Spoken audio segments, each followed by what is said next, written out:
Bhiwandi mirror, face the fact. आज हम NPR यानी नेशनल पॉपुलेशन रजिस्टर में होने वाले संशोधन पर चर्चा करेंगे। ये वही एनपीआर है जिसको लेकर पूरे भारत में सीएए, एनआरसी और एनपीआर की मूवमेंट दिसंबर लास्ट से चल रही थी, जिसमें पूरे भारत के कई विश्वविद्यालयों और पूरे भारत में अलग अलग बड़े बड़े प्रोटेस्ट हुए हैं और शाहीन बाग के नाम से मूवमेंट भी शुरू हुई थी।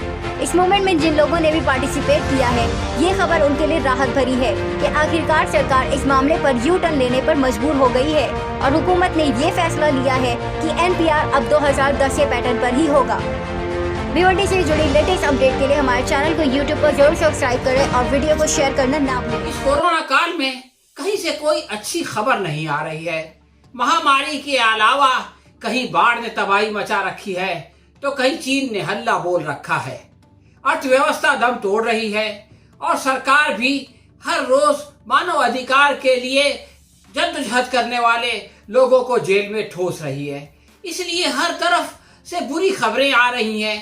ऐसे में दुर्भाग्यवश एनपीआर पर एक अच्छी खबर आई और वो भी दब गई।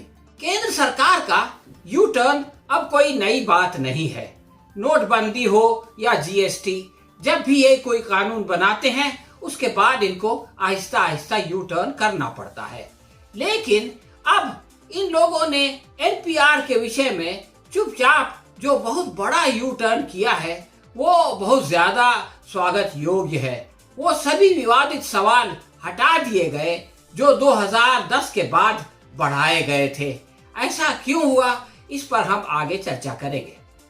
जैसा कि हम सब जानते हैं, बिहार में अक्टूबर और नवंबर 2020 के दरमियान चुनाव होने वाले हैं।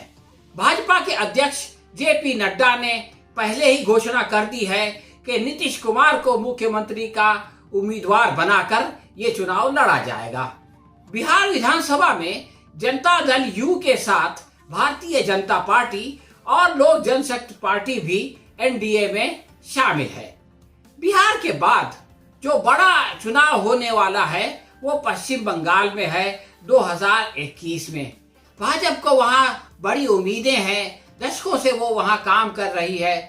बंगाल में भाजपा का मुकाबला ममता बनर्जी से है, जिनकी अल्पसंख्यक समुदाय में अच्छी पकड़ है और इन दोनों का आमने सामने मुकाबला है। इसी के चलते वहां सांप्रदायिक माहौल भी बन जाता है और टकराव भी हो जाता है। इन आगामी चुनावों में केंद्र सरकार ने राजनीतिक नफा और नुकसान को ध्यान में रखकर एनपीआर के पुराने प्रारूप को चुपचाप वापस करने का निर्णय ले लिया। ये बहुत अच्छी बात है क्योंकि ममता बनर्जी इसकी मुखर विरोधी हैं और नीतीश कुमार, जिनका अभी कोई खास दबाव नहीं है, वो भी इसके विरोधक हैं।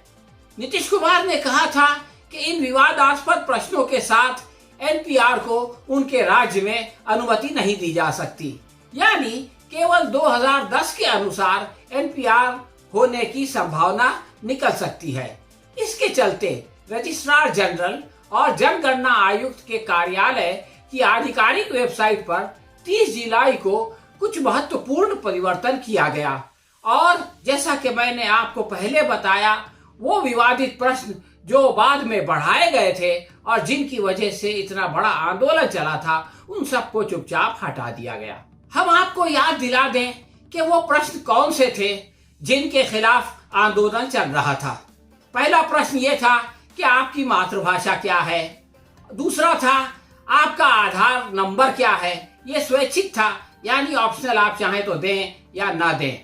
आपका मोबाइल नंबर क्या है।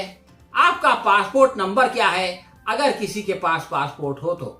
आपका वोटर आईडी नंबर क्या है, ये भी बताना जरूरी किया गया था। आपका ड्राइविंग लाइसेंस क्या है, यदि ये ड्राइविंग लाइसेंस हो तो इसका भी बताना अनिवार्य था। इसके अलावा जिन दो प्रश्नों के ऊपर बहुत बड़ा हंगामा हुआ था वो ये था कि आपके पिता और माता का जन्म स्थान और जन्म तिथि क्या है। अक्सर लोगों ने ये कहा था कि हमें तो खुद अपना जन्म तिथि याद नहीं है, तो हम अपने माता पिता की जन्म तिथि कहां से बताएंगे, और उनका जन्म स्थान पूछकर एक नया संदेह पैदा कर दिया गया था। इसी तरह आखिरी प्रश्न ये बढ़ाया गया था कि आपका आखिरी स्थान, यानी आप इससे पहले कहाँ रहे हैं ये भी आप हमको बताएं। तो अब ये सारे प्रश्न जो कि नए जोड़े गए थे उनको वेबसाइट से हटा दिया गया है और 2010 का जो फॉर्मेट था उसमें जो प्रश्न थे कि व्यक्ति का नाम क्या है, घर के मुखिया के से उसके संबंध क्या है, माता पिता का नाम क्या है, विवाहित हो तो पति और पत्नी का नाम क्या है, लिंग क्या है, जन्म तिथि क्या है, राष्ट्रीयता जो वो बताए, स्वघोषित राष्ट्रीयता क्या है, सामान्य आवास का मौजूदा पता क्या है, मौजूदा आवास में कब से रह रहे हैं, स्थायी आवासीय पता क्या है, व्यवस्था और गतिविधि क्या है और शैक्षणिक योग्यता क्या है। इन प्रश्नों के आधार पर 2010-2011 में एक मर्तबा एनपीआर बन चुका है। उस वक्त किसी ने इस पर आपत्ति नहीं जताई और अब ये सरकार भी यही प्रश्न एनपीआर में पूछना चाहती है। वेबसाइट से तो ऐसा ही पता चलता है। अब प्रश्न ये पैदा होता है कि सरकार का ये मन परिवर्तन कैसे हो गया।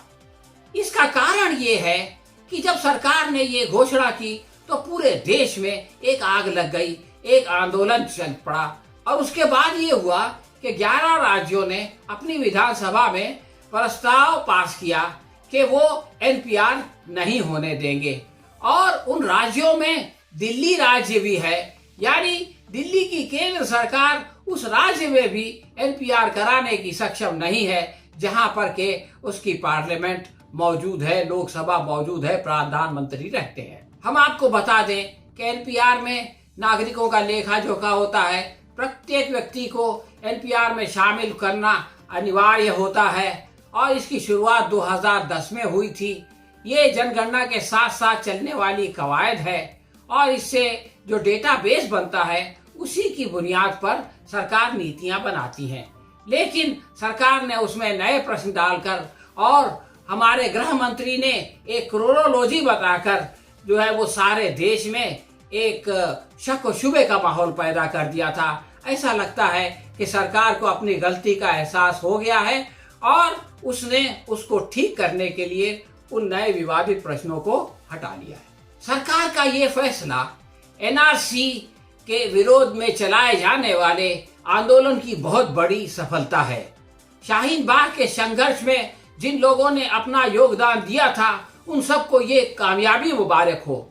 इससे पता चलता है कि अच्छे उद्देश्य से निडर होकर किया जाने वाला संघर्ष कभी व्यर्थ नहीं जाता। तो दोस्तों, ये थी हमारी आज की समीक्षा। आपको कैसी लगी हमें कमेंट बॉक्स में लिखकर बताएं। अगर पसंद आई हो तो अपने दोस्तों के साथ शेयर करें और इसे लाइक करें।